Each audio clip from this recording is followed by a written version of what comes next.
एक ओंकार सतनाम करता पुरख निरपौन निर्वैर अकाल मूरत अजूनी सैभ भंग गुरप्रसाद जप आद सच जुगाद सच है भी सच नानक होसी भी सच। वाहिगुरू जी का खालसा वाहिगुरू जी की फतेह।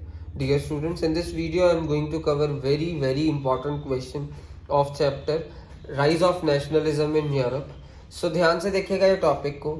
1815 में बर्बन डायनेस्टी को रिस्टोर करा था कंजर्वेटिव्स ने। फिर रिस्टोर करने के बाद 1830 में दोबारा से बर्बन डायनेस्टी का सत्यानाश कर दिया लिबरल्स ने। 1815 में बर्बन डायनेस्टी को रिस्टोर करा कंजर्वेटिव्स ने।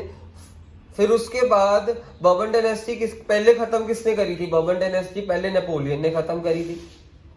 नेपोलियन के खत्म करने के बाद नेपोलियन जब खत्म हुआ बर्बन डायनेस्टी फिर रिस्टोर हो गई। पहले बर्बन डायनेस्टी थी, फिर नेपोलियन ने इस बीडी को खत्म, बर्बन डायनेस्टी को खत्म करा। फिर नेपोलियन खत्म हुआ, फिर उसके बाद 1815 में जब नेपोलियन खत्म हुआ कंजर्वेटिव्स ने बर्बन डायनेस्टी को रिस्टोर करा। फिर बर्बन डायनेस्टी रिस्टोर होने के 15 साल के अंदर अंदर ही फिर से खत्म कर दी। ये लिबरल्स ने खत्म करी। मींस पहले ये कंजर्वेटिव्स ने रिस्टोर करी थी और लिबरल्स ने इसे खत्म कर दिया दोबारा से। खत्म करने के बाद लुईस फिलिप को फ्रांस का किंग बना दिया गया। इसको लास्ट किंग ऑफ फ्रांस भी कहा जाता है। इसको किंग बना दिया। उसके बाद ये इसी एक्शन को देखते हुए क्या हुआ, बेल्जियम में भी बगावत पैदा हो गई। बेल्जियम ने अपने आप को यूनाइटेड किंगडम ऑफ नीदरलैंड का हिस्सा मानने से इनकार कर दिया, वो ब्रेक कर दिया।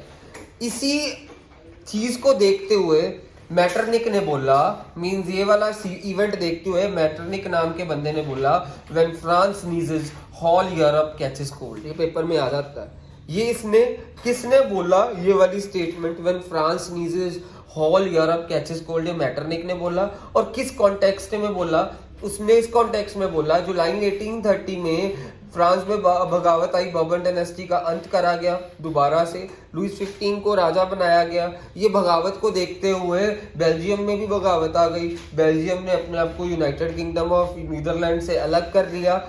इसी संदर्भ में मैटरनिक ने बोला, when France sneezes whole Europe catches cold.